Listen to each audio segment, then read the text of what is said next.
Assalamu alaikum dear students, welcome back to Green Valley Digital Classes. As already you know that I am Asrar Wafai and I am your physics teacher. In this video lecture we will understand what is actually physics. Already we have understood what is science. So we understood science is actually knowledge that is actually organized knowledge.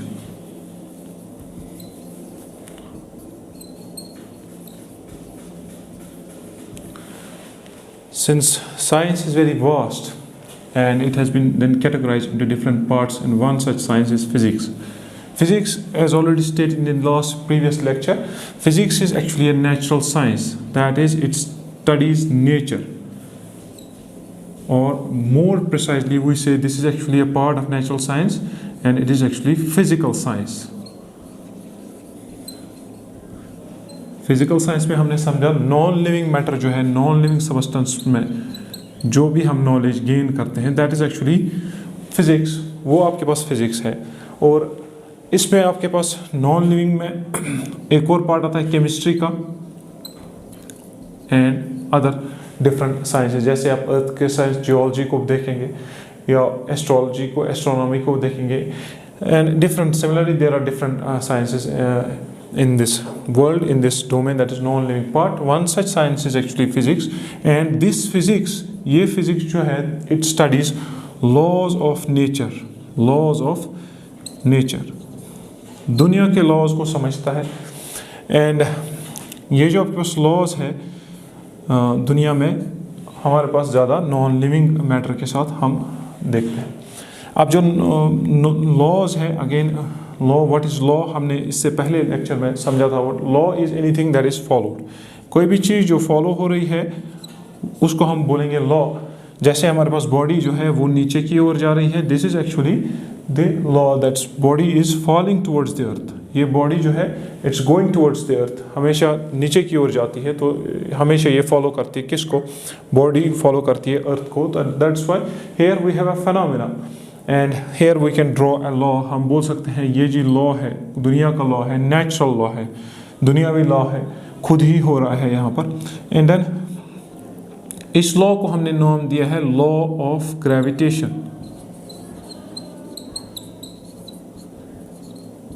तो this is actually law of gravitation, यानी gravity की वजह से जो भी follow हो रहा है उसको हमने फिर in terms of the equations बनाया हुआ है. That's actually law of gravitation, जो हम लिखते हैं F is equal to G m1 m2 divide by R square. और आपके पास डिस्टेंस है इसके दरमियान, इन दोनों के दरमियान.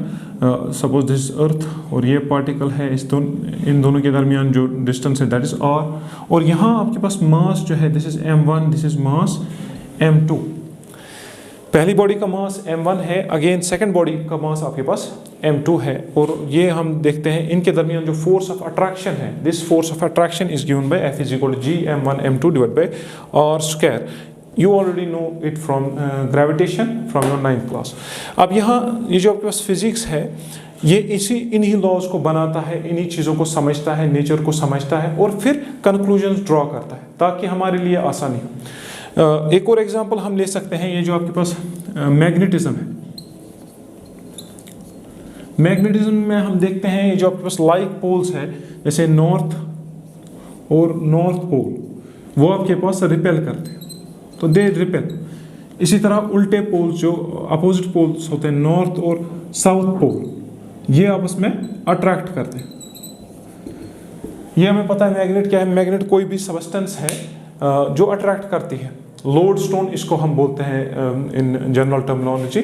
हम क्या करते हैं, मैग्नेट को सस्पेंड करते हैं. जो ही हम मैग्नेट को सस्पेंड करते हैं by the help of thread, ये आपने थ्रेड से मैग्नेट को सस्पेंड किया है, ठीक है, तो ये अलाइन खुद ही करता है towards the north and south pole. Suppose this is north pole, this is south pole. तो मैग्नेट मैंने सपोज यहाँ रखा तो ये क्या करेगा, this will actually rotate and align itself towards the north and south pole. जो साइड नॉर्थ की ओर होता है उसको हम नॉर्थ पोल बोलते हैं, और जो साइड आपके पास साउथ की ओर साउथ पोल की ओर होगा तो यहाँ हम उसको साउथ पोल बोलेंगे, मैग्नेट का साउथ पोल. दूसरा अगर आप लेंगे अगेन, वो भी क्या करेगा, दिस विल एक्चुअली रोटेट, वो भी रोटेट करेगा और नेचुरली अलाइन करेगा टुवर्ड्स नॉर्थ एंड साउथ। तो ये नॉर्थ और नॉर्थ हो गया, इस दोनों को अगर आप इकट्ठे लाते हैं तो they will repel.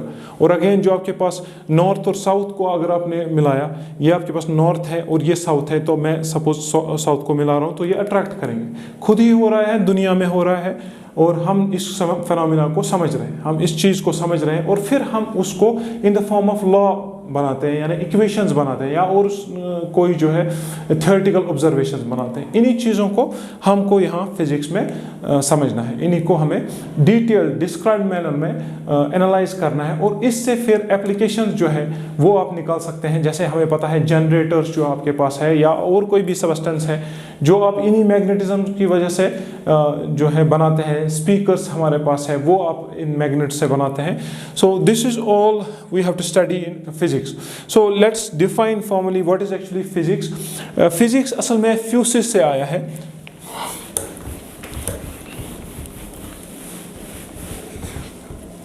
So physics is from फ्यूसिस, इट मीन्स नेचर।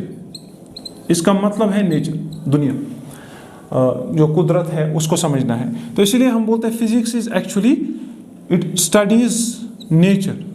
ये एक ऐसा साइंस है जो दुनिया को समझता है एंड नेचुरल फेनोमेना।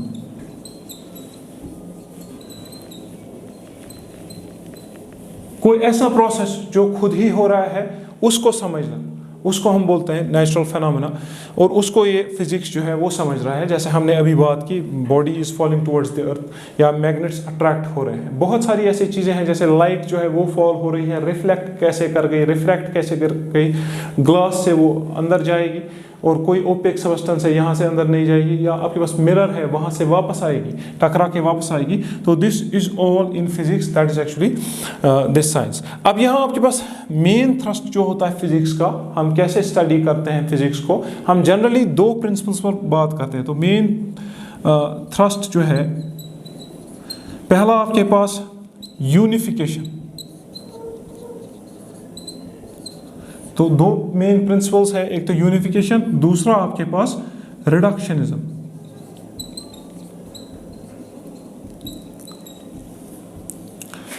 यूनिफिकेशन और रिडक्शनिज्म की बात हम करेंगे। पहले इसको देखते हैं, what is unification. Unification means unify, चीज़ों को क्या करना है, इकट्ठे करना है। अब क्या कर रहे हैं हम एक साथ क्या कर रहे हैं, हम क्या करते हैं, वी यूज नेचुरल फिनोमेना जो भी है उनको हम एक ही लॉ पर डिस्क्राइब करने की कोशिश करते हैं।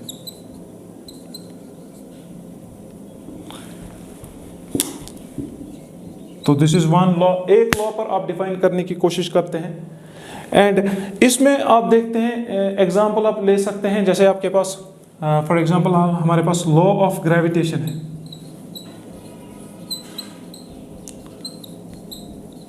अगर आप लॉ ऑफ ग्रेविटेशन की बात करेंगे, यानी बॉडीज अट्रैक्ट होती है आपस में, लॉ ऑफ ग्रेविटेशन ये बोलता है जिनके पास मास है, किसी बॉडी के पास मास अगर होगा m1 एंड m2, दो बॉडीज है उनके पास मास है m1 एंड m2, वो दोनों आपस में अट्रैक्ट करेंगे ड्यू टू द मास।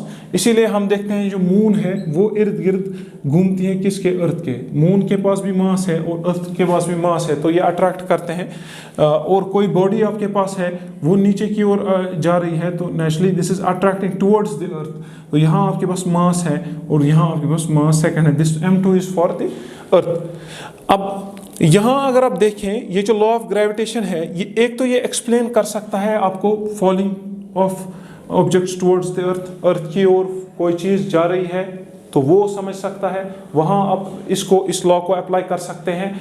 या आपके पास एटमॉस्फेयर जो है वो अर्थ के साथ स्टिक है, ये आपके पास एटमॉस्फेयर है, एयर, वो कहाँ की ओर है, this is towards the earth, lower surface की ओर है। ऊपर हमारे पास एटमॉस्फेयर नहीं है बल्कि नीचे की ओर है, जिसकी वजह से हम जिंदा है।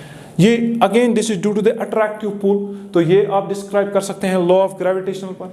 सेलेस्टियल बॉडी जो आपके पास है, जैसे आपके पास मून है, मून इर्द गिर्द जो है वो इर्द गिर्द घूमती है अर्थ के, और या आपके पास प्लैनेट्स हैं, प्लैनेट्स इर्द गिर्द घूमते हैं सन के, for example this is sun और यहाँ पर आपके पास प्लैनेट है।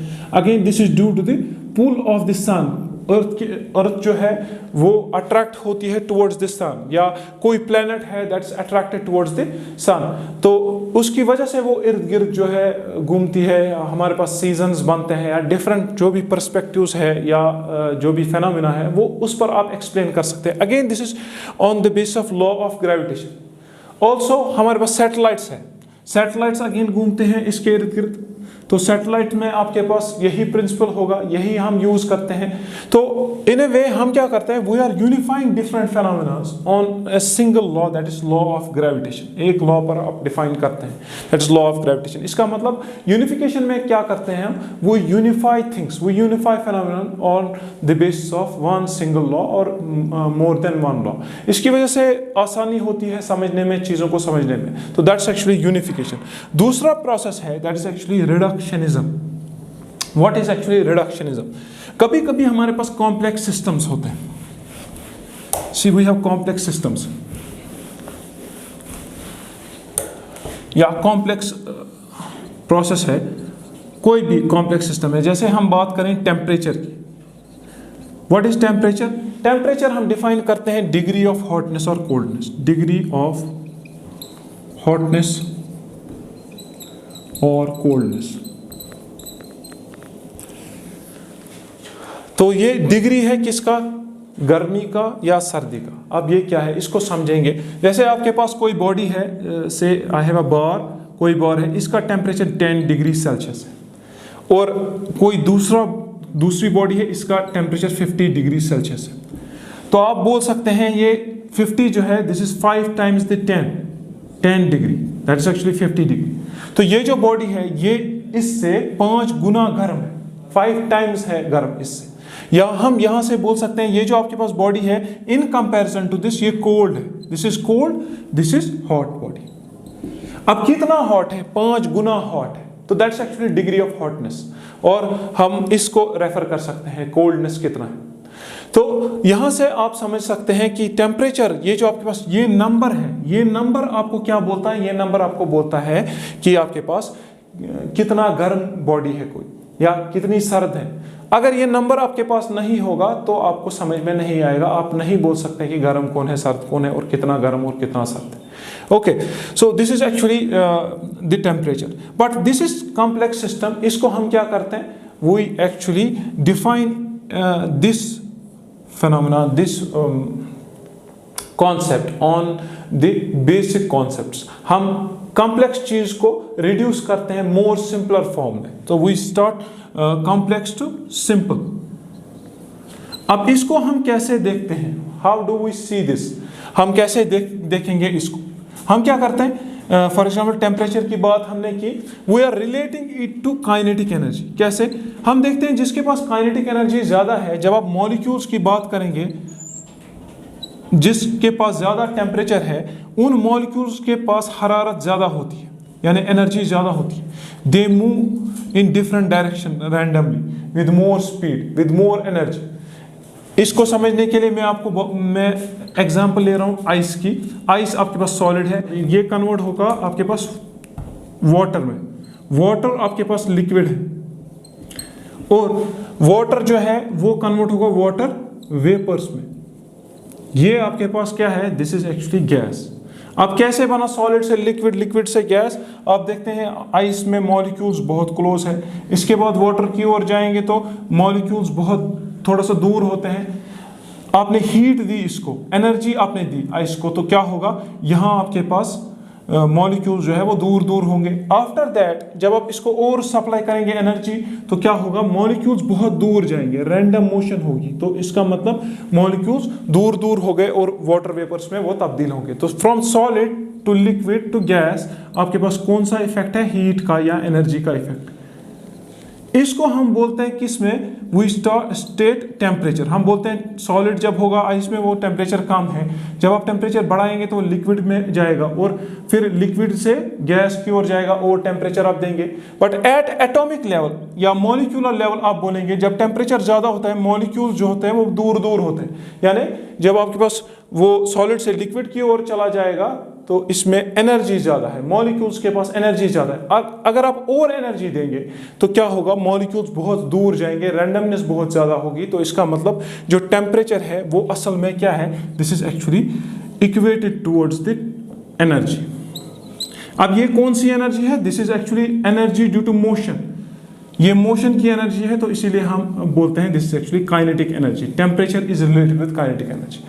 अब अगर ज्यादा टेम्परेचर है, आप देख सकते हैं गैस में आपके पास ज्यादा टेम्परेचर है। If I am talking of the water vapours, water vapours की अगर आप बात करेंगे तो गैस में ज्यादा टेम्परेचर है।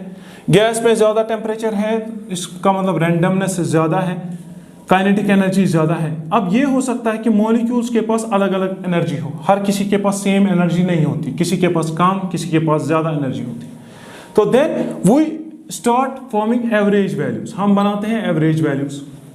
अब यहाँ एवरेज वैल्यू किसका आप लेंगे, इसी काइनेटिक एनर्जी का। मान लीजिए किसी के पास 5 जूल है, किसी के पास 10 जूल है और किसी के पास 20 जूल है। तो 3 मॉलिक्यूल्स के पास इतनी एनर्जी है, तो आप क्या करेंगे, इसको एवरेज निकालेंगे। एवरेज में आप निकालेंगे 20 + 5 + 10। तो ये जो डिवाइड आप करेंगे 3 से, ये जो वैल्यू आएगा ये आपके पास एवरेज वैल्यू होगा। जितना आपके पास ज़्यादा टेम्परेचर होता है उतना ये ज़्यादा वैल्यू होगा। अगर आप टेम्परेचर ज़्यादा देंगे तो मॉलिक्यूल्स के पास इंडिविजुअल काइनेटिक एनर्जी ज़्यादा होगी, with the result average kinetic energy भी ज़्यादा होगी। जब एवरेज काइनेटिक एनर्जी ज़्यादा होगी तो इसका मतलब मोर रैंडमनेस है इसमें। देन वी विल से जो आपके पास टेम्परेचर है, असल में ये क्या है, ये आपको बोलता है कितनी एवरेज काइनेटिक एनर्जी है मॉलिक्यूल्स में। More is the temperature, more is average kinetic energy, lesser is the temperature, less is the average kinetic energy. कम आपके पास टेम्परेचर होगा, इसका मतलब मॉलिक्यूल्स के पास कम काइनेटिक एनर्जी है, और वो भी एवरेज वैल्यू। अगर आपके पास ज़्यादा टेम्परेचर है तो इसका मतलब एवरेज वैल्यू जो है काइनेटिक एनर्जी का वो बहुत ज़्यादा है। दस वी कैन से जो टेम्परेचर जो है, कॉन्सेप्ट ऑफ टेम्परेचर एक कॉम्प्लेक्स चीज़ है, इसको आपने रिड्यूस किया है मोर सिंपलर फॉर्म में। आप गए हैं एटॉमिक मॉलिक्यूलर लेवल पर, एटम्स पर और मॉलिक्यूल्स पर, उसका आपने बिहेवियर देखा है, उसके हिसाब से आप टेम्परेचर डिफाइन करते हैं। तो दैट्स एक्चुअली रिडक्शनिज्म। ये 2 कॉन्सेप्ट हमने पढ़े। एक तो हमने बोला यूनिफिकेशन है, और दूसरा ये बात हुई थी रिडक्शनिज्म की।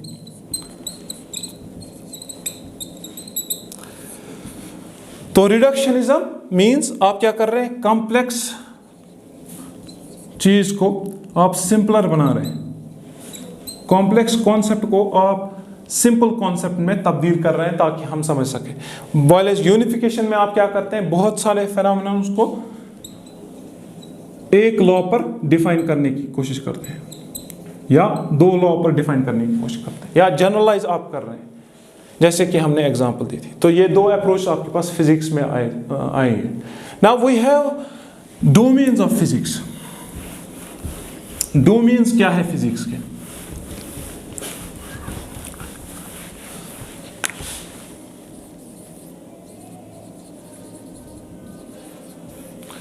डोमेन्स या फील्ड्स आपके पास, या इसके टाइप्स क्या क्या है। मेनली जो आपके पास फिजिक्स है 3 हिस्सों में बांटा गया है। एक को हम बोलते हैं classical physics,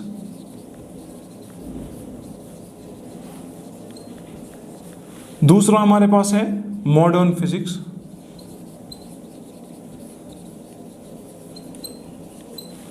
third is mesoscopic physics.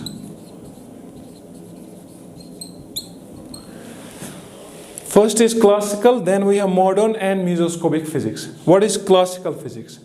Physics जो मैक्रोस्कोपिक अप्रोच लेता है, यानी जो चीजें बल्क में होंगी, बहुत सारे मॉलिक्यूल्स इकट्ठा है, बहुत ज्यादा। फॉर एग्जाम्पल हमारे बात करेंगे, इंसान की बात करेंगे, ह्यूमंस की बात करेंगे, वो दैट इज कंप्राइज्ड ऑफ, वो बहुत सारे मॉलिक्यूल्स का बना है। या आपके पास कोई भी ऑब्जेक्ट है जो आप देख सकते हैं, फॉर एग्जांपल बॉल की आप बात करेंगे, इसमें नंबर ऑफ पार्टिकल्स हैं,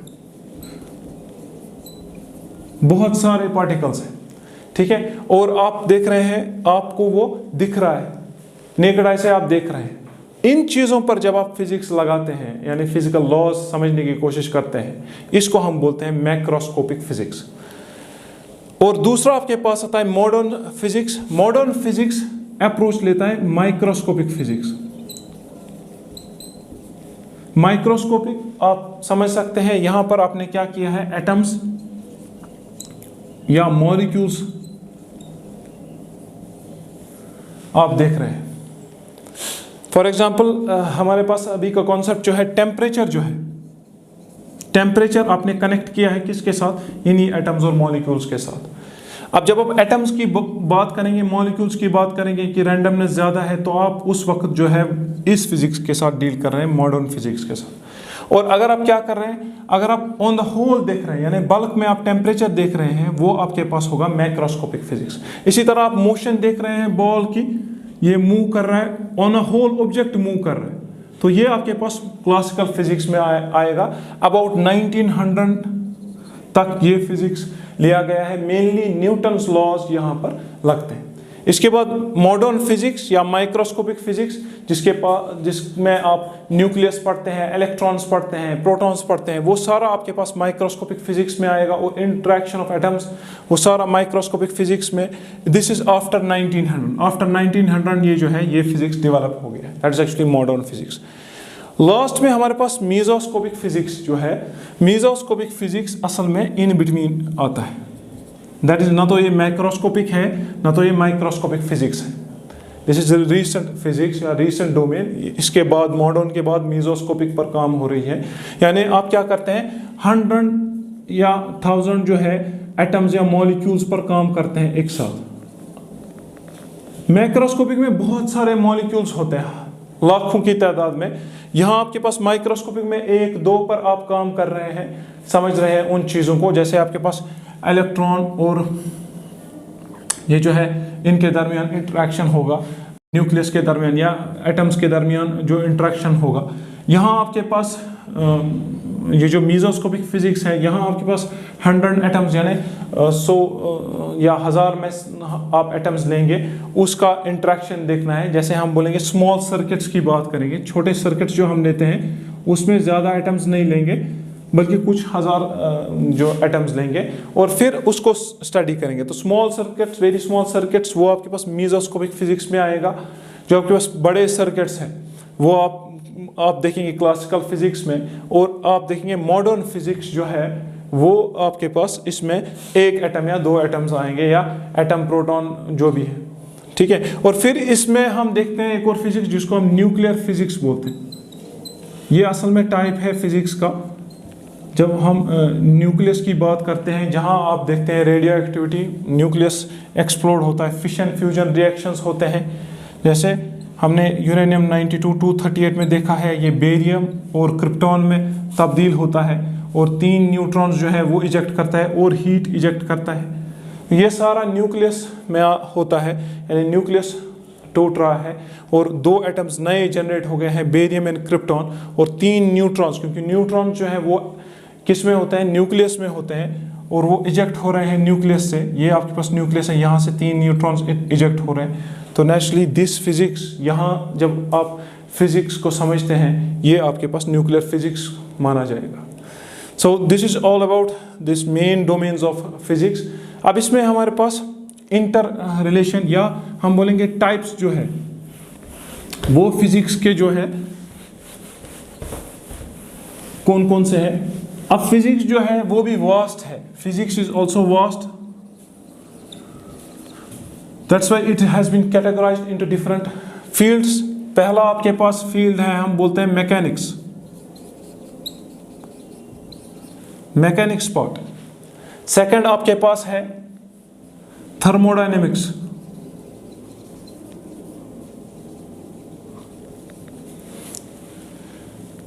इसके बाद हमारे पास optics. Similarly there are number of fields, बहुत सारे फील्ड्स है इसमें। जैसे हम समझते हैं हीट को, हीट एनर्जी को हम समझते हैं, या टेम्परेचर को हम समझते हैं, वो हम इस फिजिक्स में समझते हैं, जिसको हम बोलते हैं thermodynamics. So thermodynamics is actually branch of physics that deals with heat, temperature and other parameters. फिर आपके पास मैकेनिक्स है, मोशन वोशन को स्टडी करना है, या फोर्सेस में फोर्सेस को आप देखेंगे, या आपके पास शेप डिफॉर्मेशन की बात करेंगे, फोर्सेस से डिफॉर्म कैसे होती है बॉडी, ठीक है, ये this is body, this is being deformed by forces, again this is from mechanics. Optics का तो आपको पता ही है, दिस इज एक्चुअली, ये आपके पास लाइट को स्टडी करता है,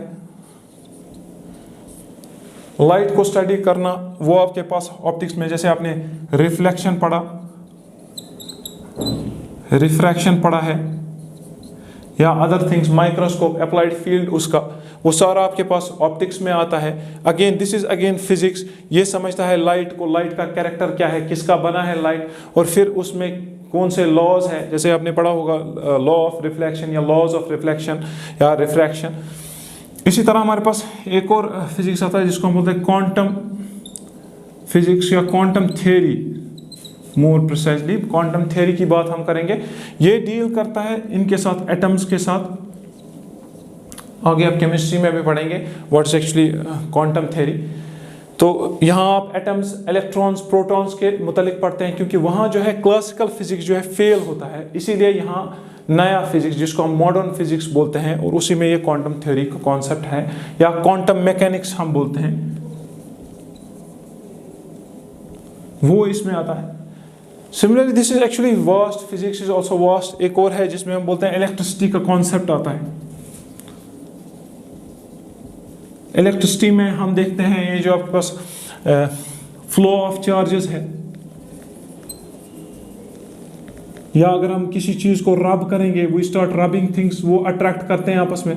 जैसे हम कोम की बात करेंगे, वो क्या करता है, वो पीसेस ऑफ पेपर को अट्रैक्ट करता है। After you slide this comb with your hair, and this is actually what we have to study in this 11th and 12th course। हमें थोड़ा थोड़ा इनके बारे में समझना है, बेसिक प्रिंसिपल्स जो है वो भी जहाँ पर भी वो समझने हैं, because this is intermediary class, ना तो ये ज़्यादा हायर क्लास है ना तो लोअर क्लास है, इंटरमीडिएट क्लास है। तो हर किसी फील्ड के बारे में समझने की ज़रूरत है, बेसिक्स पता होने चाहिए। इसके बाद जो भी आप फील्ड पकड़ना चाहें, कोई इलेक्ट्रिसिटी में जाना चाहे, कोई थर्मोडायनेमिक्स में जाना चाहता है, कोई मेडिसिन फील्ड में जो इंटर रिलेटेड है फिजिक्स के साथ, वहाँ जाना चाहता है, तो वहाँ उस कोर्स में वो पूरा डीपली वो पढ़ेगा। I hope you have understood this very well. Thank you for being with me. Assalamu alaikum.